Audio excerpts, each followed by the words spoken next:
Nous nous sommes posé la question à travers le credo que nous avons vu tantôt. En quoi croyons-nous? La question peut-être plus précise serait en qui croyons-nous, n'est-ce pas? Ou une question encore plus importante qu'on devrait se poser, en que devons-nous croire en tant que chrétiens?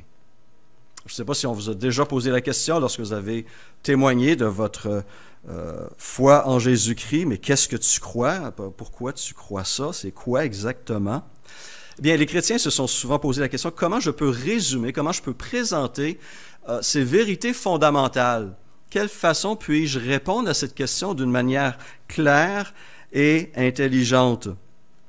Eh bien, les chrétiens se sont posé la question dès les tout débuts, et l'une des meilleures réponses a été donnée justement dans ce symbole des apôtres que nous avons lu ensemble, qui a été élaboré au IIe siècle et qui contient des vérités qui sont fondamentales.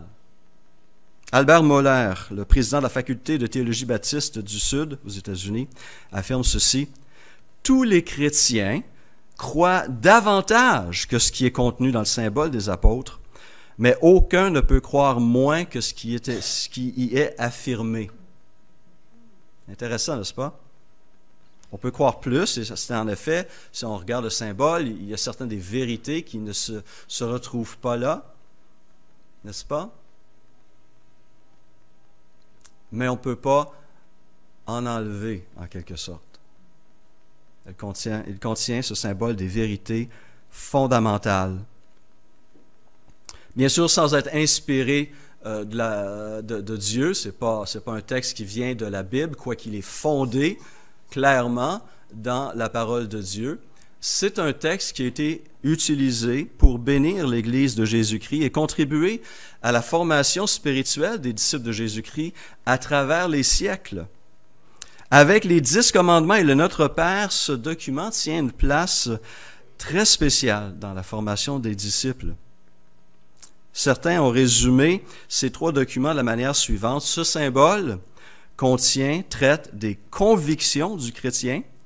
Les 10 commandements nous parlent de la conduite du chrétien devant Dieu et devant le monde, et le Notre Père de la communion du chrétien avec son Dieu. Conviction, conduite, communion. Et ces 3 documents vont servir de base à la plupart des catéchismes qui ont vu le jour depuis la Réforme au XVIe siècle. Le document, le texte, le symbole commence par 2 mots extrêmement importants. Un seul dans la version originale, credo. Je crois. Quand on y pense, ces 2 mots en français sont extrêmement puissants. Ces mots, affirme un théologien, nous ouvrent la porte de la vie éternelle et sont le fondement de la foi chrétienne. À la question du geôlier de la ville de Philippe, « Que dois-je faire pour être sauvé? » Paul et Silas répondent, quoi? « Crois au Seigneur Jésus et tu seras sauvé, toi et ta famille. » Crois. Et c'est donc avec ce terme, ce verbe, cette affirmation que commence ce document historique. Quelle vérité un chrétien doit-il donc croire pour grandir solidement dans la grâce et dans la connaissance de Jésus-Christ? Le symbole nous fournit donc des éléments essentiels d'une réponse claire. Je crois, commence ce credo, je crois en Dieu, le Père Tout-Puissant, le Créateur du ciel et de la terre. Cette profession de foi nous ramène au tout début de la création de tout ce qui existe. À la création du cosmos, de l'univers entier, et nous ramène aussi au tout début de la révélation de Dieu. Les tout premiers mots de la parole de Dieu. Au commencement, Dieu. Qui était là au commencement? Dieu. Et qu'a-t-il fait? Il a créé les cieux et la terre. Wow! Renversant. Renversant de savoir que notre Dieu est si grand, si puissant, si glorieux, si sage, si bon.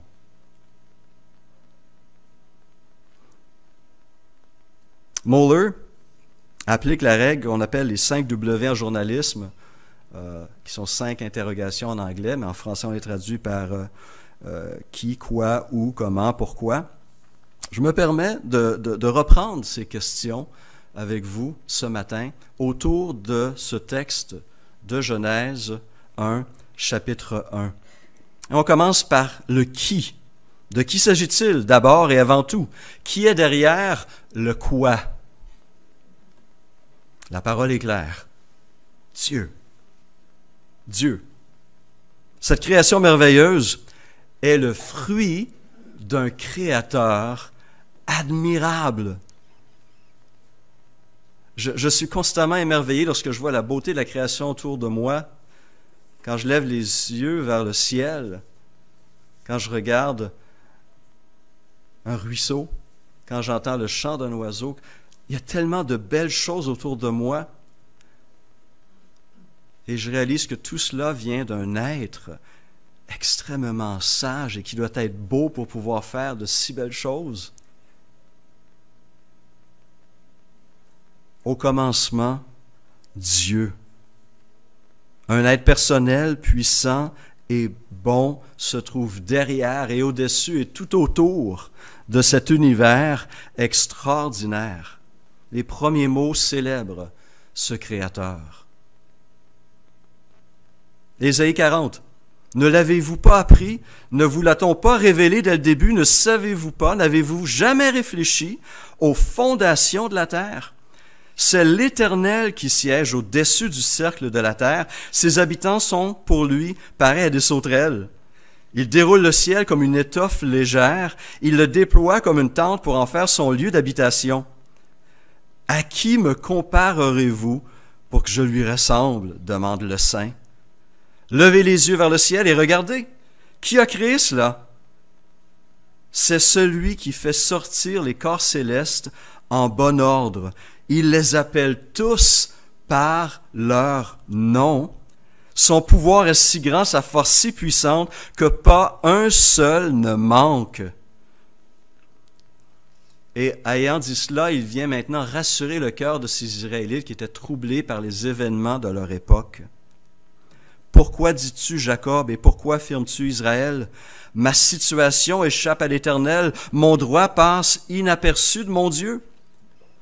Ne le sais-tu pas? Ne l'as-tu pas appris? C'est le Dieu d'éternité, l'Éternel, qui a créé les extrémités de la terre. Il ne se fatigue pas, il ne s'épuise pas, son intelligence est impénétrable.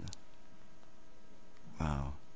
Quel grand et merveilleux Dieu que nous adorons.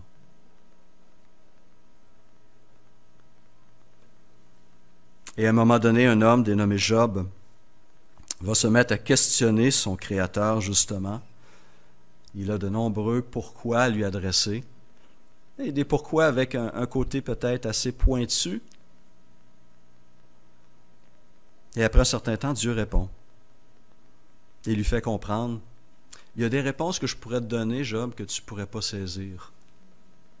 Ma pensée dépasse la pensée des créatures limitées que j'ai créées, aussi sages soient-elles. Qui est celui qui obscurcit mes plans par des discours dépourvus de savoir? Dit Dieu en Job 38, versets 1 et suivant. Mets donc une ceinture autour de ta taille comme un vaillant homme. Je t'interrogerai et tu me renseigneras. Où étais-tu quand j'ai fondé la terre? Déclare-le puisque tu es si intelligent. Qui a fixé ses dimensions? Tu le sais, n'est-ce pas? Ou qui a déplié le ruban mesuré sur elle? Sur quoi ces bases reposent-elles? Ou qui en a posé la pierre angulaire alors que les étoiles du matin éclataient ensemble en chants d'allégresse et que tous les fils de Dieu poussaient des cris de joie? Ah, imaginez la scène. As-tu un seul jour de ta vie commandé au matin et assigné sa place à l'aube?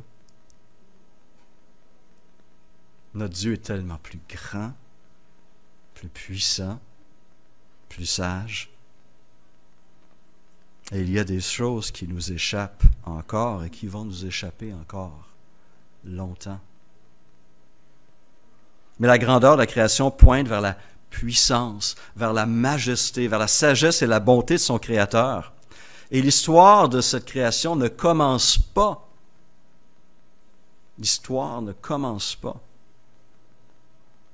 avec cette création, avec ce monde matériel. Mais elle existe, se trouve en ce Dieu créateur, Père Tout-Puissant, l'Éternel. Le quoi maintenant? Dieu le Père, Tout-Puissant, celui qui a créé, mais qu'a-t-il créé? Tout simplement, tout. Tout simplement, entre guillemets, tout. Les cieux et la terre. Au commencement, Dieu créa les cieux et la terre. Imaginez des milliards de galaxies dans cet univers qui chacune contient des milliards d'étoiles comme notre Soleil. Notre galaxie, la Voie lactée, on calcule qu'il y a environ 250 milliards d'étoiles dans notre galaxie, la Voie lactée. Et il y a des milliards de galaxies. Et on découvre, on a les preuves scientifiques depuis très peu, depuis à peine une vingtaine d'années, que plusieurs de ces étoiles ont des planètes qui tournent autour.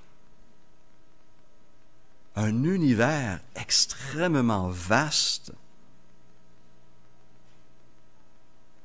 Mais si on regarde notre propre planète, un monde débordant de vie, on a recensé apparemment jusqu'à maintenant environ 2 millions d'espèces de toutes sortes. Imaginez. 2 millions d'espèces, animales, végétales, les champignons, les levures, mettez-en, les différents règnes de la création qu'on a catégorisés. On a identifié jusqu'à maintenant 2 millions d'espèces. Mais savez-vous quoi? On ne fait que gratter un petit peu la surface. Selon les meilleurs calculs, il y aurait encore entre 8 et 20 millions d'espèces qu'on ne connaît pas. Wow! Et tout ça sur cette bille bleue incroyable que nous appelons la Terre.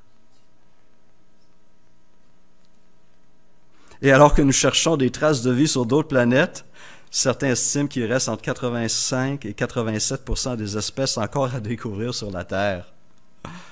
Continuons à explorer, on a encore des surprises.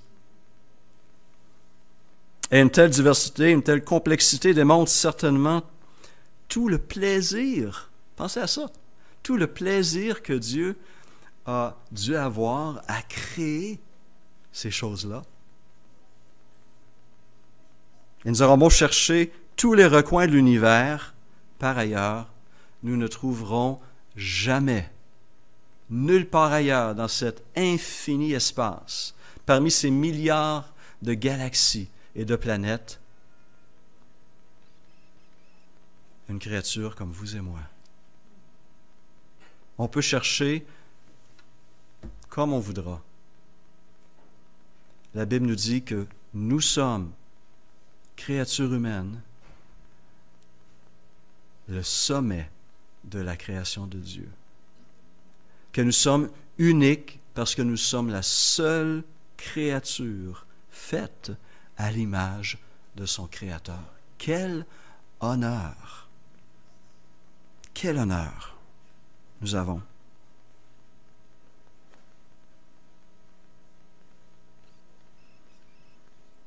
Et donc, on comprend ce cri et cette réalisation du psalmiste. Éternel, notre Dieu, que ton nom est magnifique sur toute la terre. Quand je contemple le ciel, œuvre de tes mains, la lune et les étoiles que tu y as placées, je dis, qu'est-ce que l'homme pour que tu te souviennes de lui, le Fils de l'homme pour que tu prennes soin de lui. Si on regarde uniquement l'espace matériel que nous remplissons dans cet univers incroyablement grand, on peut s'imaginer, mais je ne suis absolument rien. Je suis insignifiant. Mais ce n'est pas la réponse de la parole de Dieu.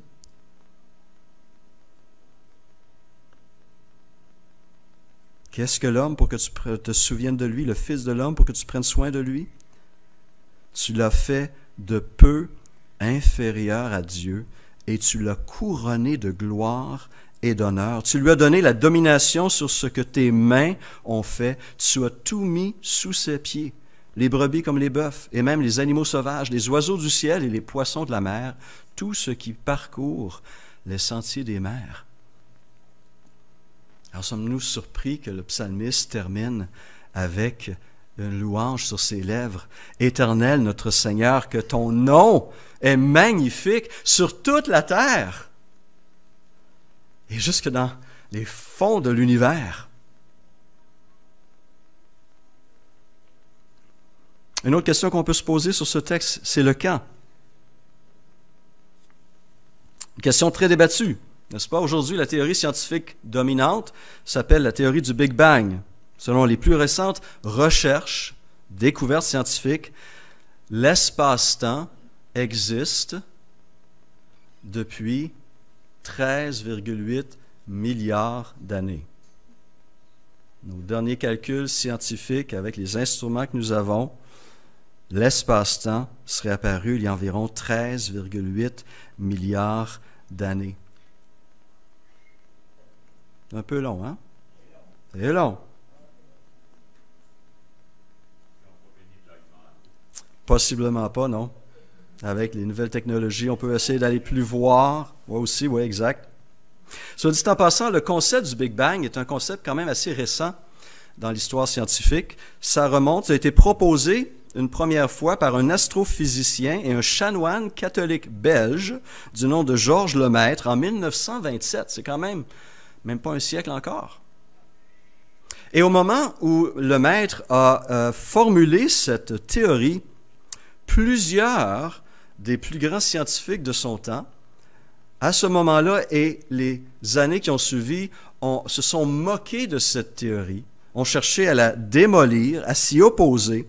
Et savez-vous pourquoi? Pas simplement pour des raisons scientifiques. Pas seulement pour des raisons scientifiques, mais aussi pour des raisons philosophiques. Parce que la théorie dominante à l'époque présentait ce qu'on appelle le modèle stationnaire. L'univers était, dans la pensée de ces scientifiques-là, immuable et éternel. Et lorsque Lemaître est venu avec sa théorie, il annonçait quelque chose qui remettait non seulement en question cette chose-là, mais qui dérangeait certains scientifiques non croyants, athées. Pourquoi? Parce que ce modèle du Big Bang ressemblait trop à Genèse 1, verset 1. Au commencement, il y a eu un commencement à cette création. L'univers n'est pas éternel, n'est pas coéternel avec Dieu. L'univers a eu un commencement. Évidemment, cette théorie, ce modèle stationnaire est rejeté maintenant depuis longtemps. Mais il y a un camp où Dieu a créé, bâti, désiré. Le comment maintenant? C'est une question intéressante. Comment Dieu a-t-il créé l'univers? Malgré toutes les avancées scientifiques, nous ne pourrons jamais répondre scientifiquement à cette question-là.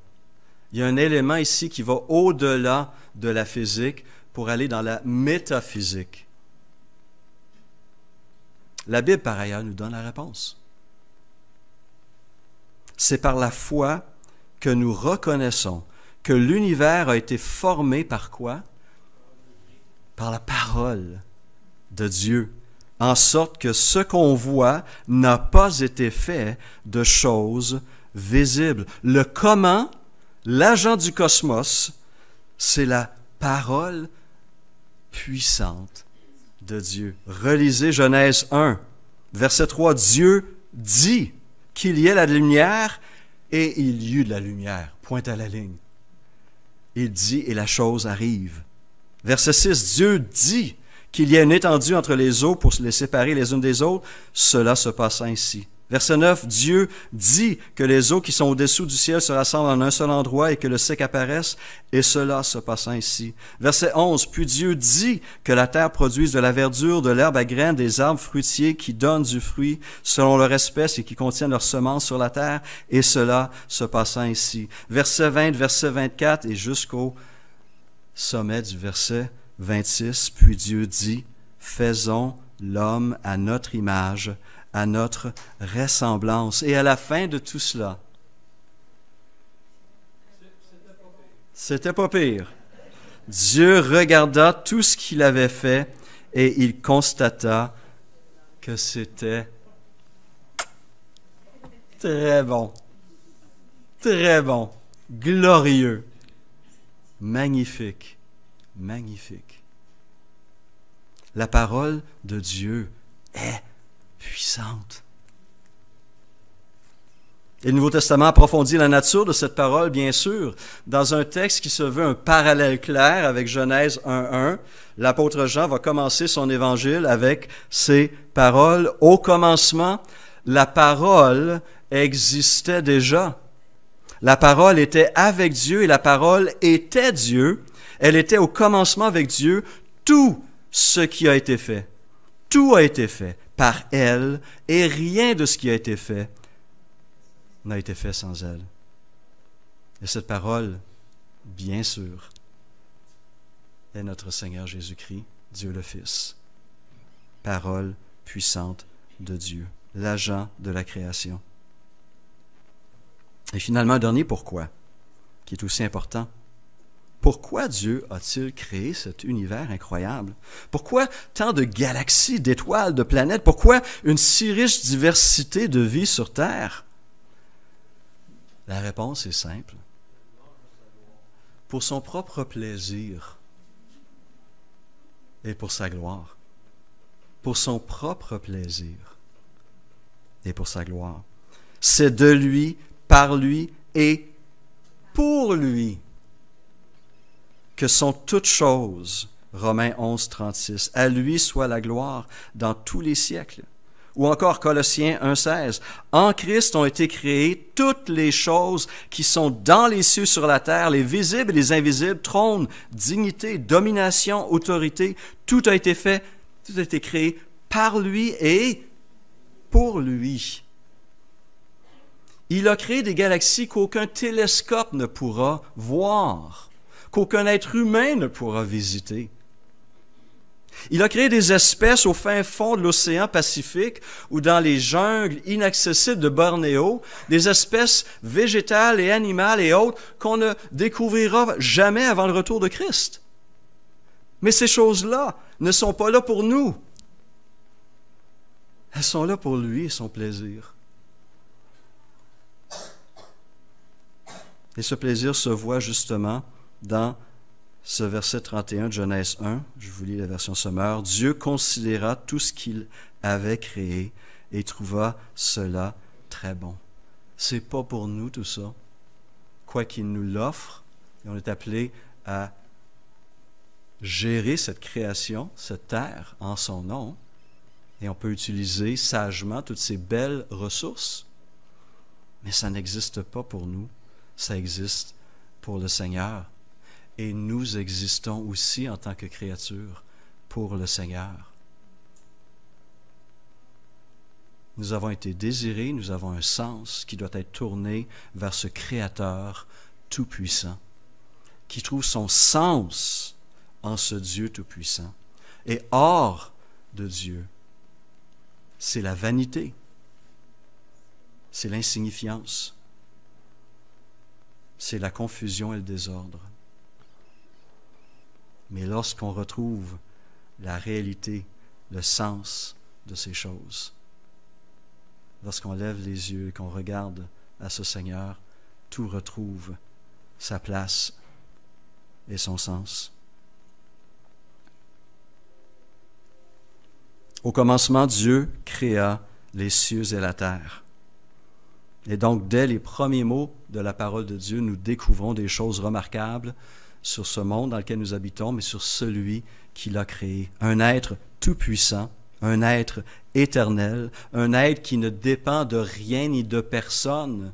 Imaginez ce concept, les théologiens appellent ça l'acéité de Dieu, un état dans lequel il existe pour lui-même et par lui-même. Il n'a pas besoin de qui que ce soit ou de quoi que ce soit.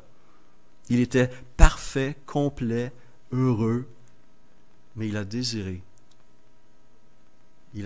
créer. Et créer des créatures comme vous et moi, faites à son image.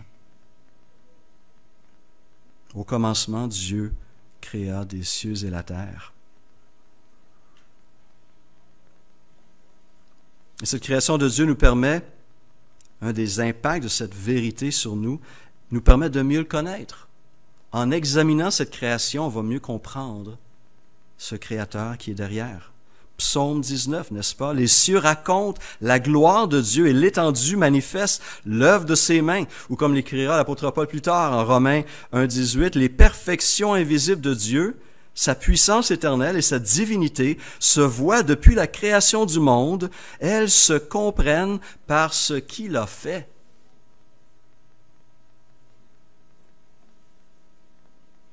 Elle doit nous remplir d'émerveillement et nous conduire à adorer ce Dieu si puissant, si sage, si bon.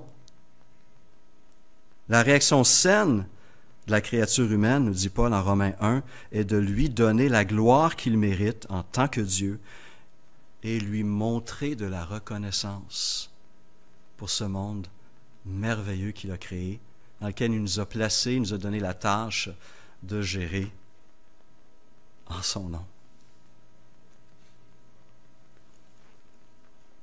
Et donc, nous joignons nos voix à celles des êtres qui sont déjà au ciel et on nous donne un aperçu en Apocalypse 4 lorsqu'il est dit « Tu es digne, notre Seigneur et notre Dieu, toi le Saint, de recevoir la gloire, l'honneur et la puissance, car tu as créé toutes choses et c'est par ta volonté qu'elles ont été créées et qu'elles existent encore. »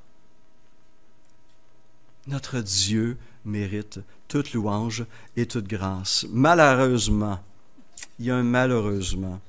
Il n'y a pas seulement Genèse 1 et 2, mais il y a eu un Genèse 3, avec la chute, la désobéissance. L'homme qui s'est détourné de son Créateur, qui a refusé la glorieuse mission, la bonne volonté de son Créateur pour faire la sienne.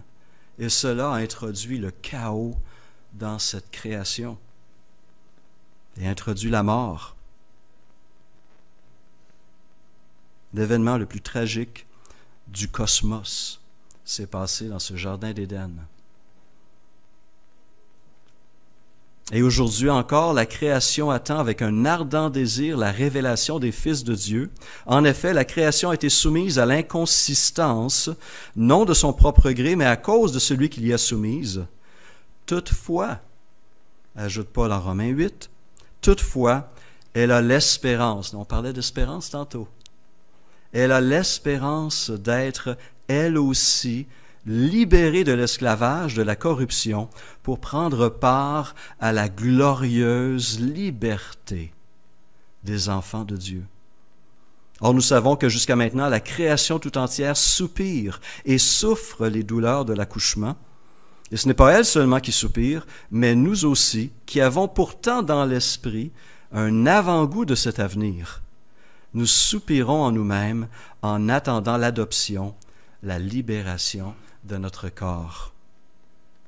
Celui qui a été l'agent de la première création, la parole de Dieu, Jésus-Christ, va devenir l'agent de notre rédemption, de notre rachat, de notre libération, de notre salut.